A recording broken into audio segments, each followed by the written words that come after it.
Approchant de Jérusalem, Jésus choisit d'entrer dans la ville sur le dos d'un petit âne. Il accomplit ainsi une prophétie vieille de 500 ans. Un roi juste, victorieux et humble, entrerait dans la ville monté sur un petit âne.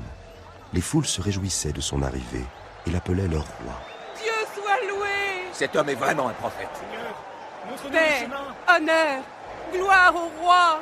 Présents dans la foule, des rabbins vinrent se plaindre auprès de Jésus. Maître, demande à tes disciples de faire moins de bruit.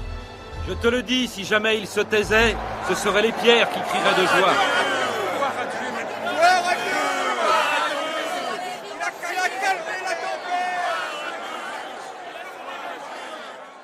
Alors que Jésus approchait de Jérusalem, il s'arrêta et contempla la ville. Puis il pleura sur elle, prédisant sa destruction prochaine à cause de l'incrédulité de ses habitants. Si seulement tu avais su comment trouver la paix, mais cela t'est caché. Maintenant des jours viendront où tes ennemis établiront contre toi des ouvrages de siège, te cerneront de tous côtés, et ils te détruiront complètement. Ils tueront tes enfants. Ils ne laisseront pas en toi pierre sur pierre parce que tu n'as pas reconnu le temps où tu as été visité.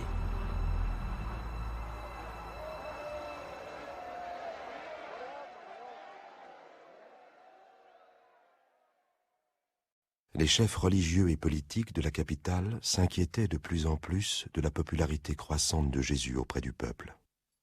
Si je comprends bien, beaucoup le considèrent déjà comme leur roi. Leur roi? Un roi de mendiants, de voleurs. On a déjà vu ça. Ils viennent se manifester, s'en vont et on les oublie. Ne vous y trompez pas. Sa popularité augmente chaque jour. Et le peuple l'admire aussi. C'est ça. Il est un roi. Je tiens à vous avertir. S'il y a encore des troubles dans ma ville, je vous tiens pour responsable. Il a peut-être raison. Il est temps pour nous de confronter ce Galiléen. C'était la semaine précédant la Pâque, la fête religieuse qui rassemblait les Juifs à Jérusalem. Jésus passa sous le grand porche du temple et pénétra dans la cour. Je veux acheter 2 colons. Chef, c'est les plus belles chèvres. 16, 17, 18, 19 et 20. c'est tout ce que j'ai. Comment ça, c'est tout ce que tu as? Le temple était un lieu de culte et de prière. Mais les prêtres avaient permis que cette partie du bâtiment sacré devienne un marché animé, où on changeait de l'argent et vendait des animaux pour les sacrifices. Jésus se mit en colère. Renversant les tables de change, il chassa les marchands de la cour.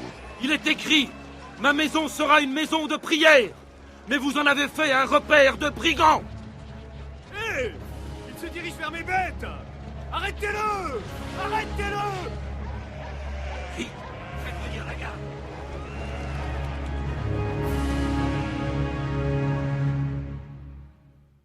Chaque jour, pendant que Jésus enseignait dans le temple, les prêtres et les docteurs de la loi conspiraient contre lui. Un jour, il s'arrêta à l'extérieur du temple pour regarder les gens apporter leurs dons au Seigneur. Parmi eux, il y avait une pauvre veuve qui n'apportait que 2 piécettes. C'est pas grand-chose, ça. Allez, donne un peu plus! En vérité, cette pauvre veuve a donné bien plus que tous les autres, car tous ont pris sur leur superflu pour mettre dans les offrandes. Mais elle, dans sa misère, a donné tout ce qu'elle avait pour vivre. À cet instant, des chefs religieux s'approchèrent et remirent en cause son droit d'enseigner et de faire des miracles. Dis-nous, de quel droit agis-tu de la sorte? Qui donc t'y autorise? Je vous réponds par une question. C'est avec quelle autorité que Jean a baptisé? Les chefs se retirèrent pour discuter entre eux à voix basse du ministère de Jean-Baptiste. Quelle réponse donner? Si nous disons avec celle de Dieu, il va répondre, alors il fallait croire Jean. Mais si nous disons avec celle des hommes, cette foule nous lapidera. Ils croient tous que Jean était un prophète. Nous ne savons pas vraiment. Alors je ne vous dirai pas de qui je détiens mon mandat. Connaissant la malhonnêteté des chefs religieux, Jésus les ignora et commença à raconter une histoire. Il était une fois un homme qui planta une vigne. La loi des vignerons est partie pour un long voyage. Ceux qui l'écoutaient saisissaient bien la scène. Les vignes poussaient sur les pentes en terrasse des collines environnantes. Les riches propriétaires louaient leurs terres à condition que les locataires partagent une partie de leur récolte avec eux. Lorsque vint le moment des vendanges, il envoya un serviteur, afin qu'on lui remette sa part de la récolte. Mais les vignerons le frappèrent et le renvoyèrent les mains vides. L'homme en envoya un autre. Lui aussi, ils le rouèrent de coups, l'insultèrent et le renvoyèrent les mains vides. Parle encore, Seigneur. Notre homme envoya un troisième serviteur. Mais les vignerons le blessèrent et le chassèrent. Le propriétaire de la vigne se dit alors: « Que faire? Je vais envoyer mon fils bien-aimé. Ils vont bien le respecter. » Mais à la vue du fils, les vignerons firent ce raisonnement. « Celui-ci est l'héritier, tuons-le pour que la vigne soit à nous. » Alors ils l'emmenèrent au dehors et le tuèrent. Que fera donc le maître de la vigne à ses vignerons? Il reviendra, fera périr ses méchants et confiera la vigne à d'autres.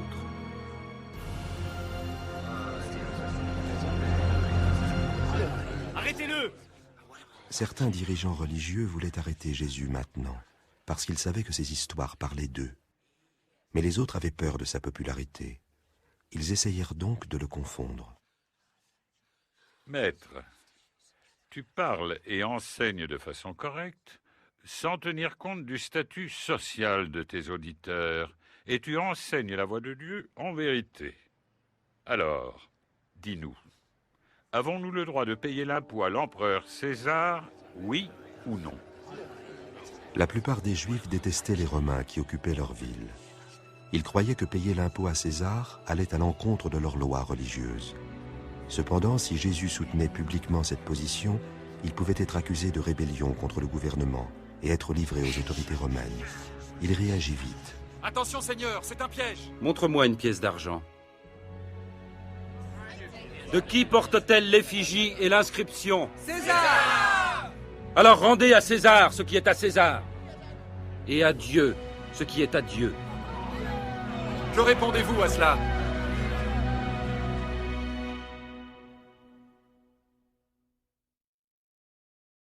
Les dignitaires religieux furent ébahis par la réponse de Jésus.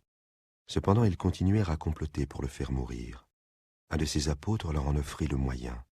Le diable entra dans le cœur de Judas Iscariote, qui rencontra secrètement les chefs des prêtres, et accepta de trahir Jésus pour 30 pièces d'argent. Les célébrations de la Pâque juive commencèrent à ce moment-là.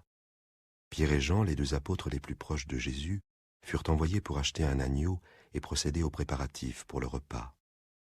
Puis Jésus et les 12 apôtres se rassemblèrent dans une grande pièce en haut d'une maison et s'allongèrent autour de la table.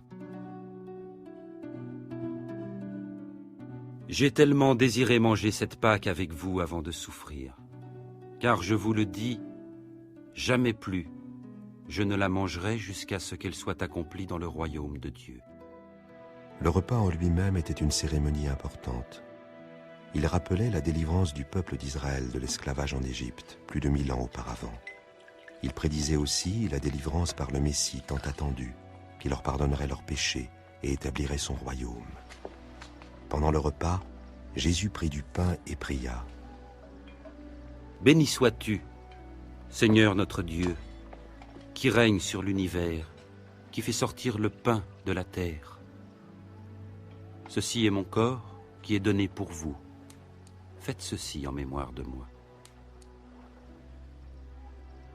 Jésus rompit le pain et en donna à chacun de ses apôtres. Ensuite, il prit une coupe de vin et la leur donna à boire. Béni sois-tu, Seigneur notre Dieu, qui règne sur l'univers, qui fait sortir le vin de la vigne. Prenez et partagez entre vous. Car je vous le dis, je ne boirai plus du fruit de la vigne jusqu'à ce que vienne le règne de Dieu. Cette coupe est la nouvelle alliance conclue par mon sang, versée pour vous. Mais voici, celui qui va me trahir est ici, à table, avec moi. Certes, Le Fils de l'homme s'en va selon ce que Dieu a décidé. Mais malheur à l'homme par qui il est trahi. C'est impossible. Impossible. Dis-nous son nom, Seigneur. Simon, Simon, écoute. Satan vous réclame pour vous éprouver tous, pour séparer le bon du mauvais, tel le fermier qui sépare son grain de la paille. Mais j'ai prié, Simon, pour que ta foi ne défaille pas, et quand tu seras revenu à moi, affermis tes frères. Maître, avec toi, je suis prêt à aller en prison, et même à la mort. Je te le dis, Pierre, le coq ne chantera pas aujourd'hui que tu n'aies par 3 fois nié me connaître.